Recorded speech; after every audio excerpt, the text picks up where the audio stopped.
بسم الله الرحمن الرحيم. الحمد لله رب العالمين، والصلاة والسلام على رسولنا وحبيبنا وشفيعنا محمد بن عبد الله وعلى آله ورضي الله عن خلفائه الراشدين وأصحابه الأكرام. Dear students, dear sons, students of appreciating poetry, today we deal with another topic about Percy Shelley of the Romantic. This is chapter 9, and before we start dealing with the career of the poet, I'd like to remind you of the assignment which I mentioned in the previous two sessions, that everyone is requested to read John Milton on his blindness, the sonnet which we studied for previous two sessions. Read it, understand it, write it your own, and record it, then upload it after recording, because this is your assignment. Going with Percy Shelley, if you notice here his date of birth and his date of death, we notice and we realize from this date the age he lived in. So it is during the 19th century, especially this part. So he is called a Romantic poet. In the first part, we have points we need to read, we need to discuss or analyze about the poet's career, about his personality. So Percy Shelley was the eldest among 6 children, and when he was 12, Shelley joined Eton College. Here we have personal details from his early ages. So we don't want to spend a lot of time here. You can read. It is simply to be read by you, understood also at the same time. So here is an important point. Shelley gained an affection for literature, education, and even for sciences, for example, astronomy. So he does not focus only on literature, on poetry, but also on sciences also, as it is the way of the glorious people, of the pioneer, of the important figures of the world, those who don't depend on one craft. So they have different skills, like literature and sciences. Shelley found the natural background stimulating to his poetic spirit. He married Mary in 1816, and both moved to Marlow, in which they find an environment matched Shelley's writing contemplate. A family joined in 1818 directly to Italy. So Italy is the center of a European Renaissance. You have to realize that. The European Renaissance started from Italy, and also Italy got a huge amount of its knowledge from the East and Middle East, especially from the Arabs, which inspired and stimulated Shelley for writing poetry and political improvement, essays, and literary sciences. Shelley was satisfied and light-hearted, devoted to the majority of summer, sailing and lettering, until he encountered a storm when he was on a boat, which killed Shelley and the entire sailing companion with him, while his wife Mary and the children went back to England. Percy Shelley was born again in 1792. And here is the end of the 18th century. So we call him a Romantic, as I said, because of the major life he lived in. So he lived his 22 years, latest 22 years, in the 19th century. In Oxford University, he dedicated his time for examining subjects not included in the study plan, mainly chemistry, Some of his short poems are poetic terms of poetic sentiment. I mean, these are important points to realize after understanding. These numbers relate to the definitions. Here we have not a definition, but synonyms, okay? These synonyms, you can find them. If there is a number here, the number indicates definition, not definition, but synonyms, another meaning for the word. Because we said that he is a 19th century poet, so he is a romantic poet also. The romantic poetry mostly estimated in the 19th century. So what is the romantic movement connected with Percy Bysshe Shelley? Romantic poetry. You can be asked a question, write about the romantic poetry during Shelley. This is a question. This is a question you have to realize. So romantic poetry is observed by several critics as the greatest, manageable and beautiful of the romantic literary works during the 19th century. Some of the leading romantic poets are Percy Bysshe Shelley, Alfred Tennyson, John Keats, Lord Byron, Robert Browning, Matthew Arnold, Samuel Taylor Coleridge, and William Wordsworth. There are many, but these are the major or prominent poets.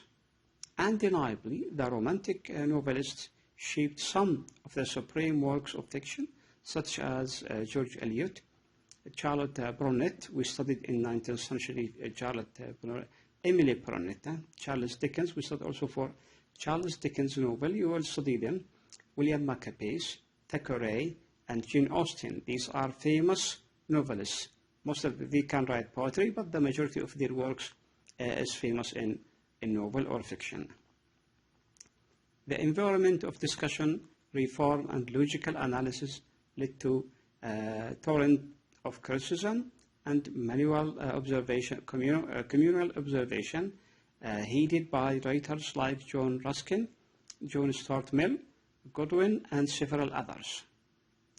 The Romantic period is dominated by great literary figures, especially novelists and poets, the one which we mentioned here. Poetry is broadly appreciated by critics, readers, and listeners from all divisions of society. Britain takes great self-importance in the powerful poetic heritage. Now we go to the center of our study, the poem or the text, the sonnet, which is called Ozymandias by Percy Bysshe Shelley. Here is the text, and before we start reading the text, so you have to realize from where it has been taken. So it is taken from this source, Shelley, Percy Bysshe, the complete poetical works of Percy Bysshe Shelley, London and Toronto and New York, Oxford University Press, and especially in page 550. So let's read this interesting story. It is a historical story, by the way. Ozymandias is a name for an ancient king, okay, described or portrayed in these 14 lines as a sonnet. Look, so 14 lines can be explained in several pages, and this is the greatness of poetry. The poem says, I met a traveler from an antique land. Antique means ancient, very old, who said, two vast and trunkless legs of stone stand in the desert. This man, this traveler, okay, told us the story of the remaining trunkless legs of stone. These are tall, wide, strong, huge, okay. But what we understand that they are standing in the desert. Here, standing in the desert.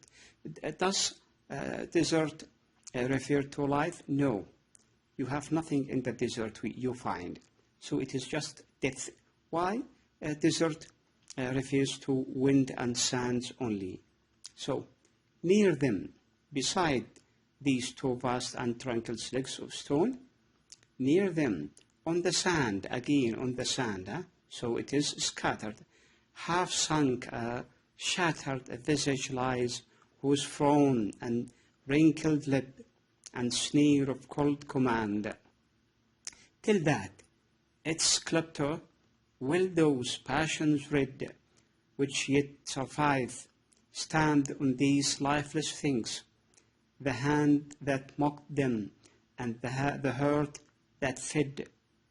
And on the pedestal these words appear: My name is Ozymandias, King of Kings. Look on my works, ye mighty, and despair. Nothing beside remains round the decay of that colossal wreck, boundless and bare.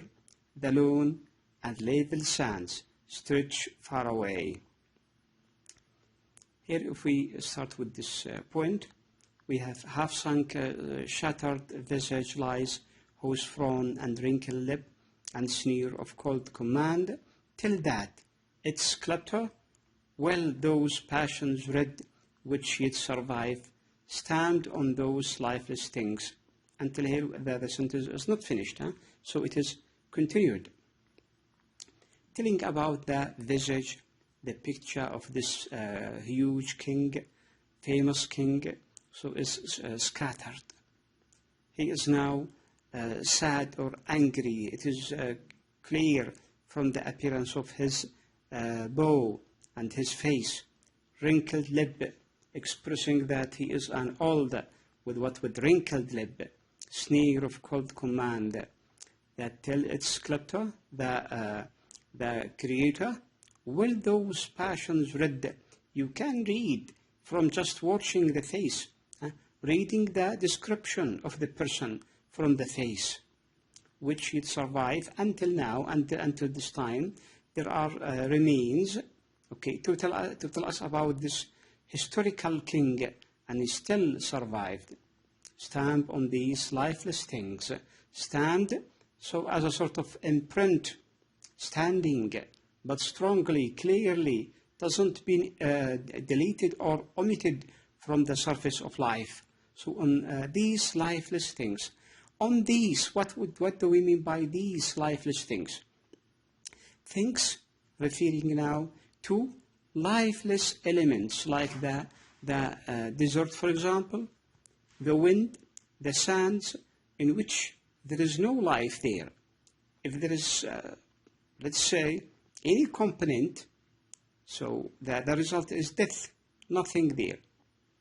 The hand also, the things referring here, it can be referred to the parts of this body, that it is scattered, it is broken, and in different places sit.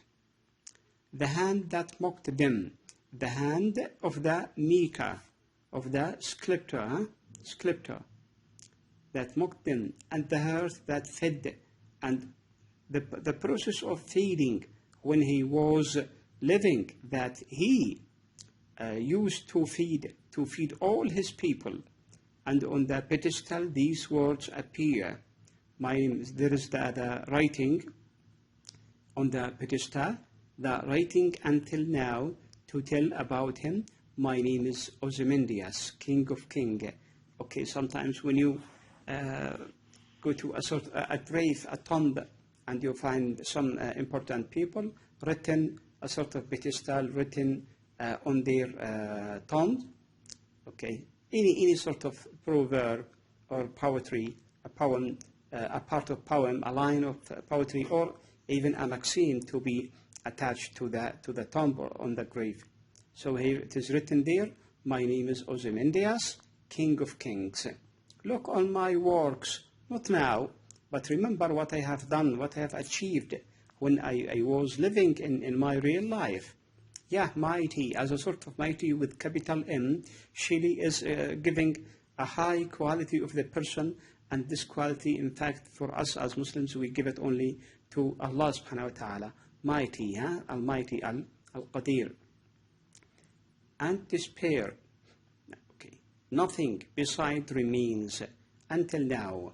So life is a sort of nothingness for him, because every person except Allah subhanahu wa ta'ala is going to come to an end, and the result is nothingness. So nothing beside remains round the decay What is there?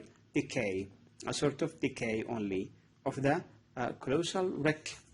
Decay of the parts of the body. It is colossal and it is broken. Boundless and bare, the lone and the level stand stretched far away. So very interesting story. You can read more. You can listen also through the poem. You can get it from your book, and also you can listen to it from different sources, even listening, watching on YouTube, for example, and many other sources you can find. Now, situational irony and dramatic irony. Comparing, before we talk about irony, we compare that the mighty, the greatness, the king of kings, now they are what? They are nothing. They are just what we call colossal parts of broken things, broken stones, have no life and have no power. Okay, these stones. So it is a sort of what? Irony. And this irony is situational. Situational because it is connected to a place, to a situation. Okay, dealing with what? With this element. And also dramatic because it is like a story. This story can be used as a drama, can be enlarged, okay, rewritten as a sort of play, as a sort of drama. So the situational irony and dramatic irony are powerful tools for verse and rhythmical poetry. It is important for both of the to enable a poem to propose meanings without uttering them like simple. To communicate, a great example of situational irony is found in Shelley's poem Ozymandias that follows. So that, we will go reading about it as a sort of overview and analysis in the second part. So a clear, direct and effective example of a situational irony is found in Shelley's poem Ozymandias that follows. Since irony requests a carrying out of critical astuteness, it is particularly appreciated and valued as a safeguard against soppiness. Here we come to the end of this part, okay, and inshallah I'd like to meet you in the second part, dealing with the analysis or overview analysis of this poem Ozymandias. Until that time, I wish you to read again, understand it, and be ready for the analysis. We will read this analysis line by line, okay? In the second part, we have, after this one, the third part, Ozymandias, Shelley, Percy, Shelley, dealing with antiquity with several themes like antiquity, like authority, vanity, and also we have the style with satire, sonnet, metaphor. Then the fourth part dealing with historical background and appreciation. Okay, so now this is the end of this session, dealing with the first part of Percy Shelley, dealing with him as a poet and reading and analyzing a little bit about the poem. Before I finish this session, I'd like to remind you with the assignment. Work hard, please. Work hard, prepare yourself. And also, if you have a question, contact me anytime. See you in the next time, next class or next session. Wassalamu alaikum wa rahmatullahi ta'ala wa barakatuh.